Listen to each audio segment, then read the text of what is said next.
One regular holiday morning, the sun promised a relaxed day. I was urging my son Aaron to hurry for his baseball game when everything changed. Opening the door, I froze to see my husband Mark, who disappeared 3 years ago, standing there. "This is our home," he declared, his voice a mix of confidence and doubt. Before I could understand, Clara, my sister-in-law, appeared beside him. Clara said, "We're taking custody of Aaron." Her voice was sickly sweet. I remembered how I'd wondered if Mark and Clara's vanishings were linked. Lost in these thoughts, I barely noticed Aaron asking who I was talking to. Clara smiled at Aaron, saying she wanted to meet him for ages. Her voice churned my insides. Aaron, confused, asked his dad who she was, moving closer to me, sensing the tension. Mark and Clara were stunned. Before they could react, Aaron told them angrily that they were leaving. Mark and Clara's faces paled as they noticed something behind me.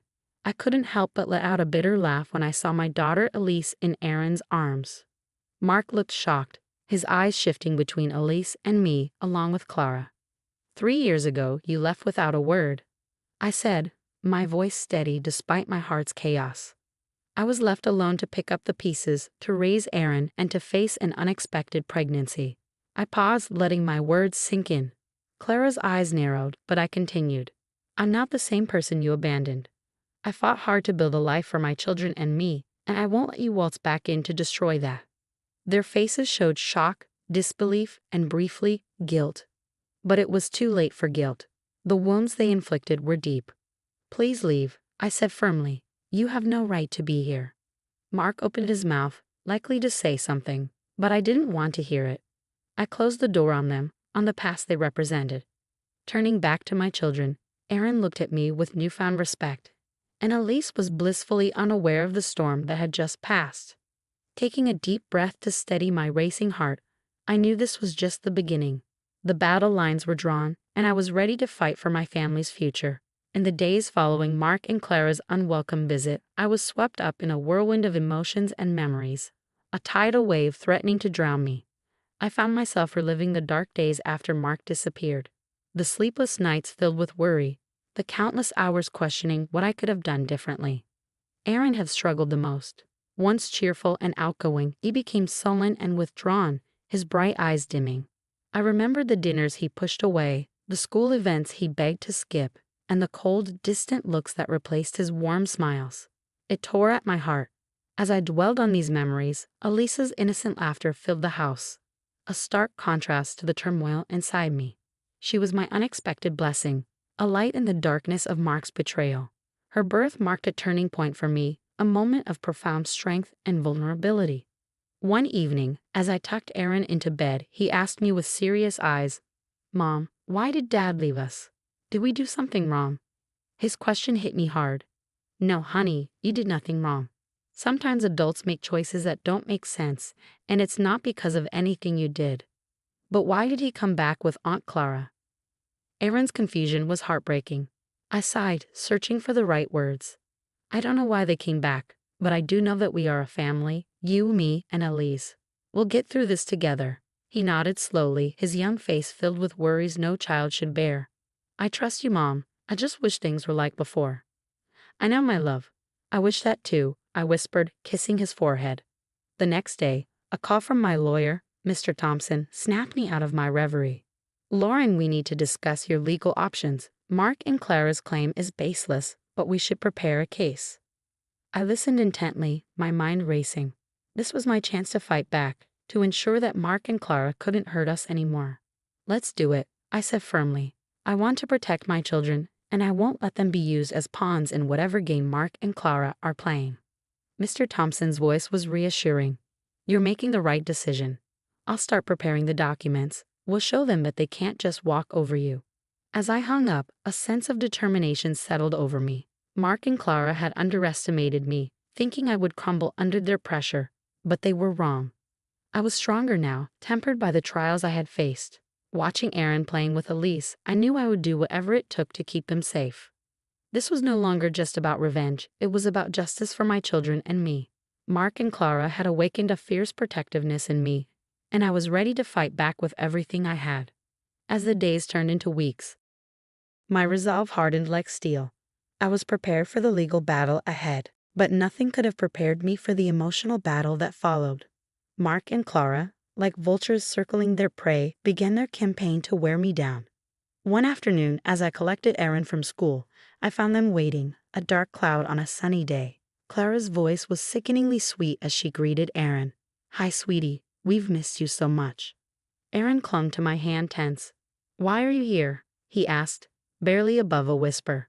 Mark stepped forward with feigned concern. "We just wanted to see you, son. We're your family too, you know." I felt anger surge within me. "You lost the right to call yourselves family when you abandoned him," I snapped, pulling Aaron closer. Clara's facade slipped, her eyes narrowing. "Lauren, you can't keep him from us. We have rights," Clara insisted. "You have no rights here," I retorted coldly. "You both made your choice 3 years ago. Now live with it." Mark's face twisted in anger. "You think you're so perfect, Lauren. You're just a bitter woman who couldn't keep her husband happy." I felt Aaron's grip tighten on my hand, his body shaking. "Let go, Aaron," I said, turning to leave, but Clara wasn't finished. "You'll regret this, Lauren. We'll get what we want. We always do," she threatened. Their words echoed in my ears as we walked away, but I refused to show fear. I had to be strong for Aaron and Elise. That night, their threats haunted me. The thought of losing Aaron to them was unbearable. I couldn't let it happen. I had to be smarter, stronger. The next day, I met with Mr. Thompson, my determination like a shield around me. "I want full custody of Aaron, and I want Mark and Clara to have no hesitation rights," I stated firmly. Mr. Thompson nodded. "It's going to be a tough battle, but I believe we can win this. You're a good mother, Lauren. The court will see that." As the legal preparations progressed, I found an unexpected ally in my own home, Aaron. One evening, he approached me with a serious expression. "Mom, I want to tell the judge that I want to stay with you. Dad and Aunt Clara, they're not my family, not really." Tears welled in my eyes as I hugged him tightly. "Thank you, Aaron. That means more to me than you'll ever know." The day of the court hearing arrived like a storm on the horizon. I walked into the courtroom with Aaron by my side, ready to fight for our future. As the proceedings began, Clara tried to play the doting aunt, her words insincere. Mark acted repentant, but his eyes were cold and calculating. When Aaron spoke, his voice was clear and unwavering. "I want to stay with my mom. She's been there for me when no one else was." The judge's decision was like a ray of sunlight through the clouds. Full custody granted to me with no hesitation rights for Mark and Clara. As we left the courtroom, Mark's face was filled with rage, and Clara's eyes burned with malice. But it didn't matter. We had won, Aaron and I together. The victory in court brought a temporary sense of peace, but it was short-lived. Mark and Clara, like wounded animals, became more desperate and dangerous in their tactics. They started spreading lies and rumors about me in our community, a psychological warfare I hadn't anticipated. One evening, Aaron came home from school, eyes brimming with tears. "Mom, kids at school are saying you stole me from Dad, that you're keeping me away from him because you're mean." My heart broke at his words. "Aaron, you know that's not true. Everything I've done to protect you and Elise." He nodded, but doubt lingered in his eyes. "I know, Mom, but it's hard. They don't understand." I hugged him, feeling his body tremble. "I know it's hard, sweetheart, but we'll get through this. We're stronger than their lies." As days passed, the rumors grew more vicious. Clara's cunning with words turned my world upside down. I knew I had to fight back, but I was wary of stooping to their level. Then one day, Mark showed up at my workplace, a facade of remorse on his face. "Lauren, can't we just talk about this for Aaron's sake?" His words felt like poison. "There's nothing to talk about, Mark. You made your choice. Now live with it." He grabbed my arm, his grip tight. "You're ruining my life, Lauren. You and that kid." I pulled away, my voice steady. "No, Mark, you did that all by yourself." As I walked away, his parting words sent a chill down my spine.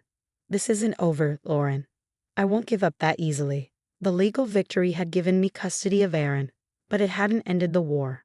Mark and Clara were relentless, and I could see the toll it was taking on Aaron. He was caught in the middle of a battle he didn't understand, torn between his biological father and the mother who had never left his side.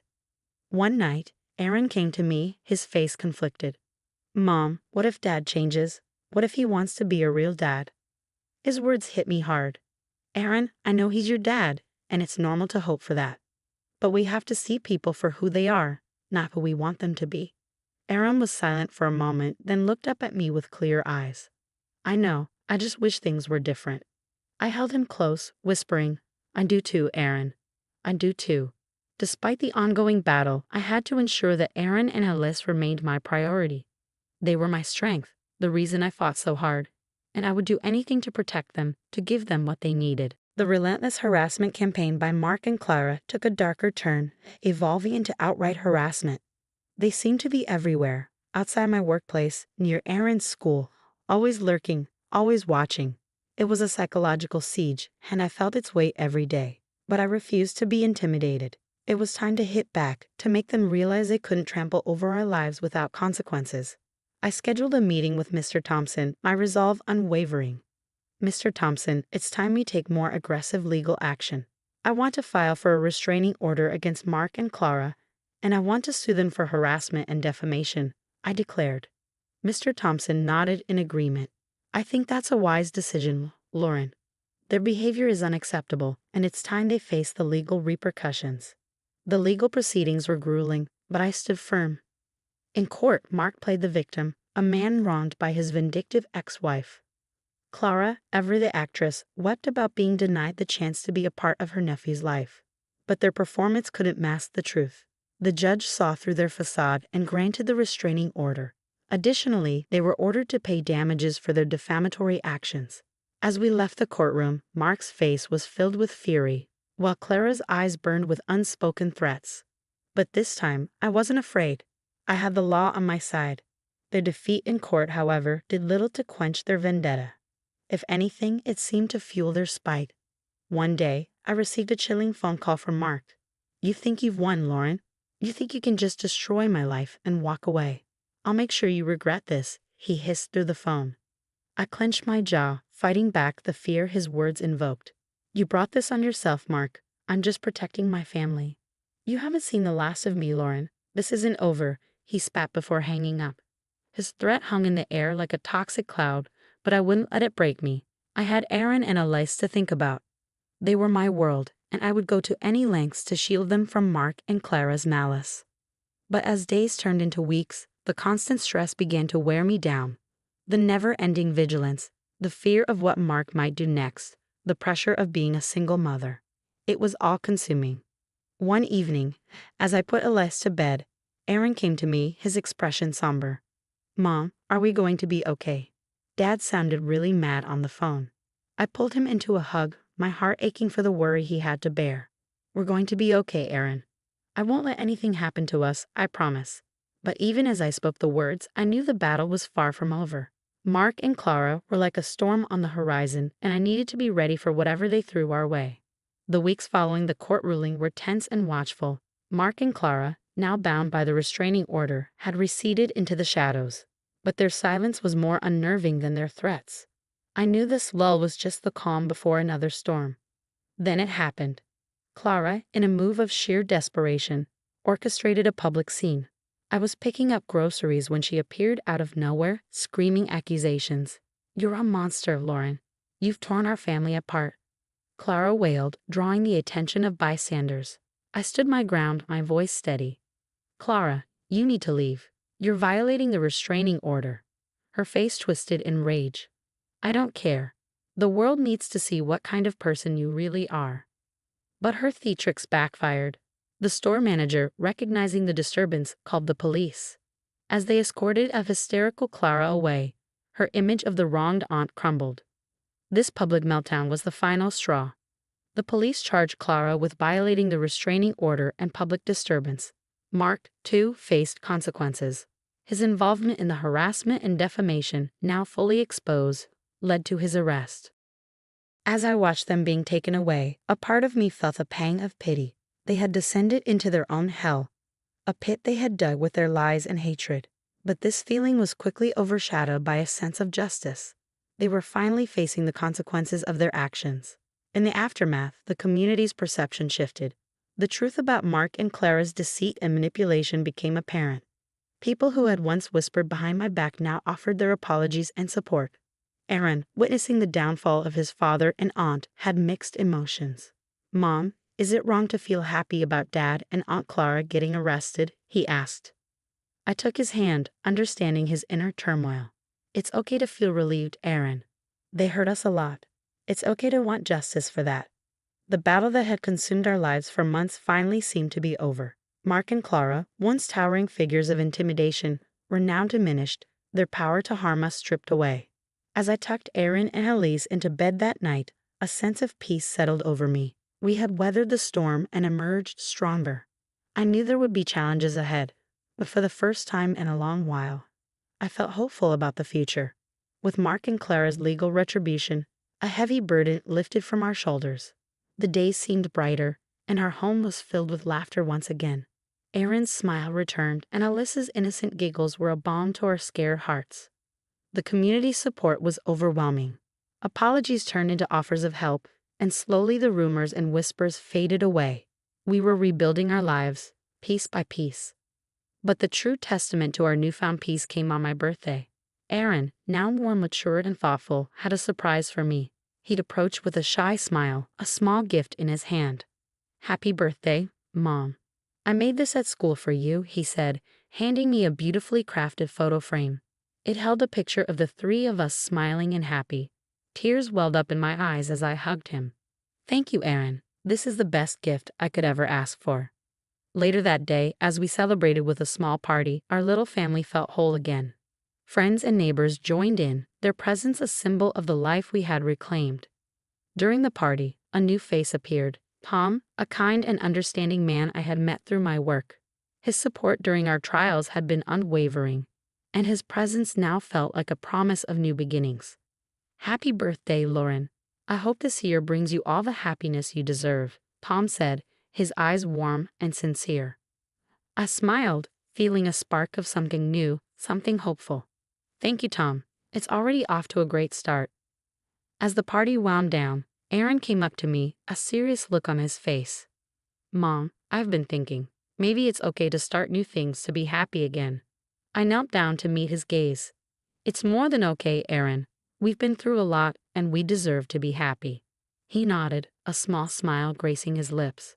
"I like Tom. He's nice, and I think he makes you happy." I hugged him, my heart full. "He does, Aaron, and I'm glad you like him." That night, as I put Aaron and Alyssa to bed, I felt a sense of contentment I hadn't known in years. We had faced our demons and emerged victorious. Our future was ours to shape, and it looked bright and full of promise. Life had thrown us into turbulent waters, but we had learned to navigate the storm. Now it was time to enjoy the calm, to embrace the new dawn that awaited us.